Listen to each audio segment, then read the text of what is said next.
Season 8 was an overcorrection from season 7. And what do I mean by this? As we know, season 7 was,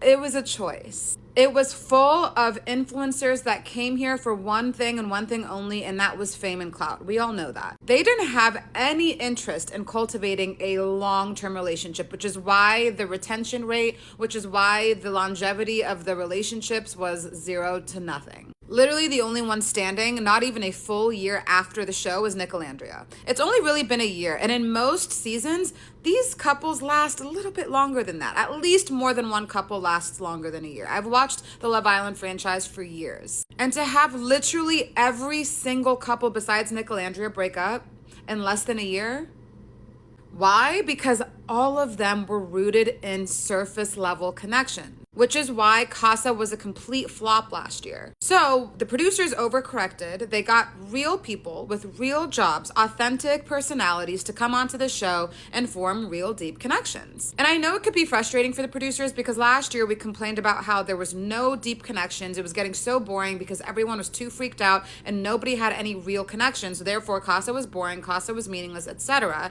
And now we're complaining that people are too locked in. I can understand how that is frustrating. But this is what I mean when I say that the season overcorrected, or the producers overcorrected this season. Now people are too locked in.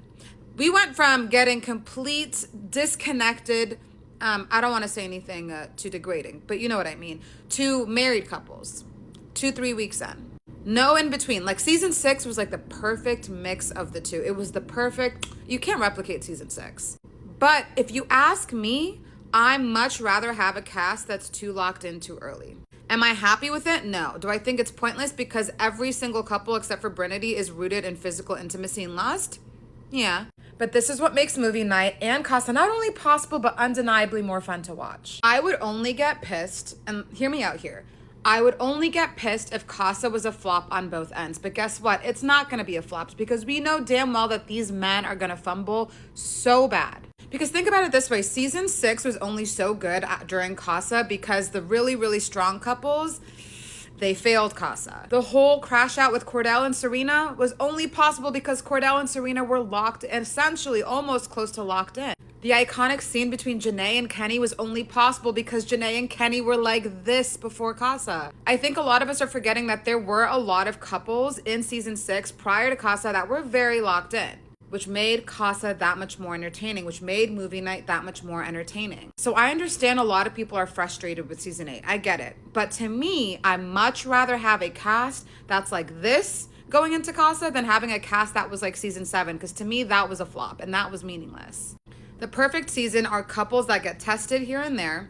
They think that they're locked in. They get tested at Casa. Some of them fail the test, for good TV, right? But then they reconnect and they come out stronger than ever. And there's at least one person that doesn't reconnect because we need the messy couple. That to me is a good season. The only thing I wished happened this season is that they had more dates and they had more bombshells coming in and that more couples were willing to venture off and then come back to their original couple if they wanted. But I would take a season 8 over a season 7 any day of the week. But a lot of people are not ready for that conversation.